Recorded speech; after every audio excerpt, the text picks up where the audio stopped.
If you change internet providers or Wi-Fi login information, you'll need to update your Generation 1 Smart Sprinkler controller. You can tell the controller is offline if the Wi-Fi light flashes orange. Avoid bright lights, which may interfere with the blink-up process. Make sure your phone or tablet is connected to the correct network. Then launch the Rachio app and select More, Controller Settings. Then update Wi-Fi network. If the Wi-Fi light is unlit, power cycle the controller before proceeding. Enter your Wi-Fi password, then tap Next. Review the blink-up instructions. The blink-up process uses flashing light patterns. Some individuals may experience epileptic seizures when exposed to flashing lights. If you have an epileptic condition, please ask someone else to blink up the controller. When you're ready, tap the blink-up button. The app will start a countdown.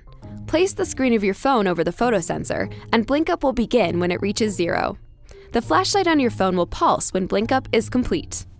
The Wi-Fi light will change during the process, then flash green when the controller has joined your network.